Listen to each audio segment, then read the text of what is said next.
Ay pupunta sa korte para manumpa na at pagkatapos ng aking panunumpa, nagpasabi na rin ako sa Kongreso na ako'y tutungo rin ngayon, maaaring gabi na, at bukas pa naman ang Kongreso para makapirma na sa roster of members ng Congress. So that effectively, matapos kong gawin yung tatlong bagay na yon, yung proklamasyon na ginawa ngayon ng Commission on Election, panunumpa, yung aking oath-taking ay gagawin ko na rin. Isang simple panunumpa lamang, pero makabuluhan at ayon sa batas. At tutungo rin agad ako sa Kongreso para mailagda ko ang aking pangalan bilang opisyal na kinatawa na ng unang distrito ng Marikina at magawa ko na ang aking constitutional at hindi lang legal kundi moral people's duty para katawanin na ang unang distrito ng ating lungsod.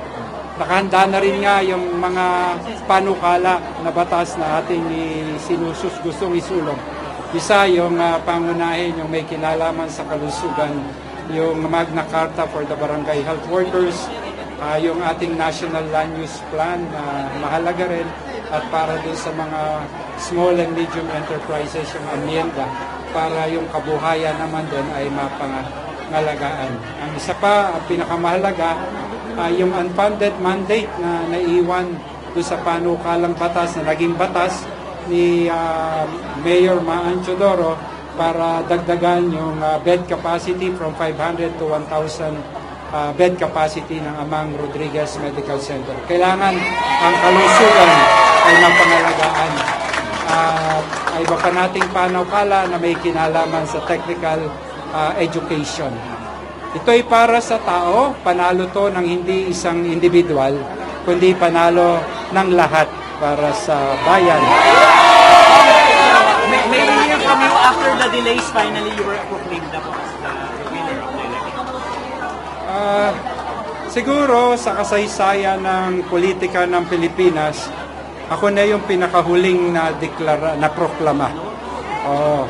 Pangalawa, lahat na ng pwedeng delay na gawa na. Ang tingin ko nga nitong huli, mga unnecessary delay na. Tingin ko dapat may managot sa ganun. Dahil hindi naman karapatan ko lamang o yung right in esse ko ang naapektuhan, kundi yung karapatan ng mamamayan ng Marikina para sa representasyon nila, hindi lang sa Kongreso.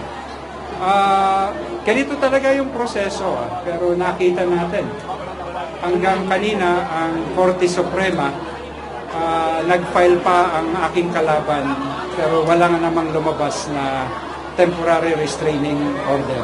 Kaya tingin ko tama lang na maiproklama tayo para sa tao ngayong pagkakataon nito.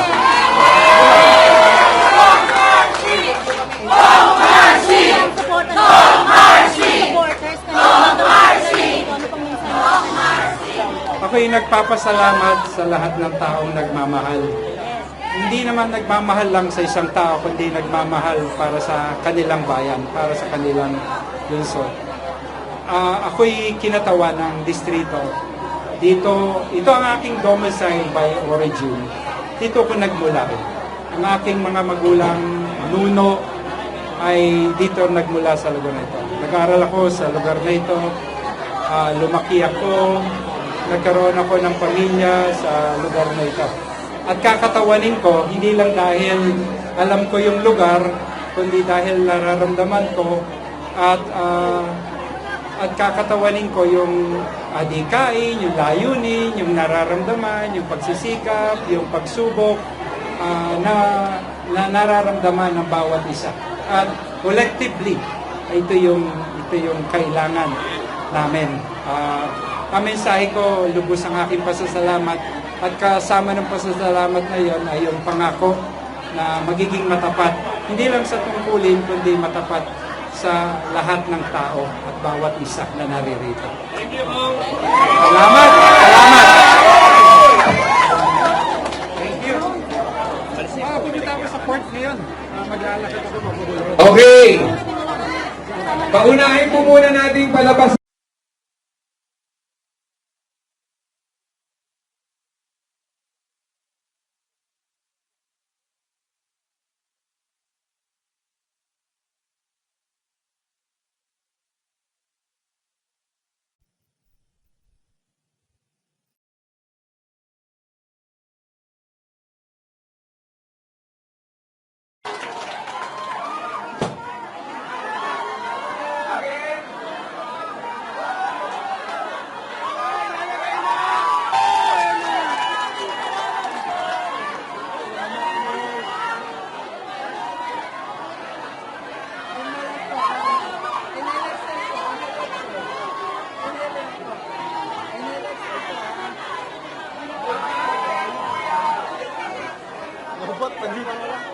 Tanggalin mo na.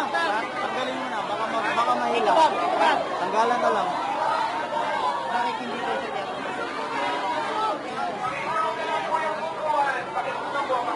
Salamat po.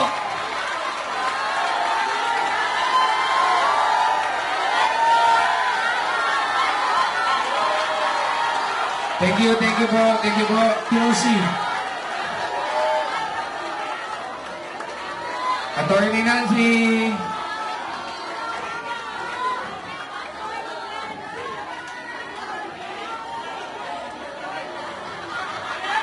Ikaw naman, hindi ba dami ako?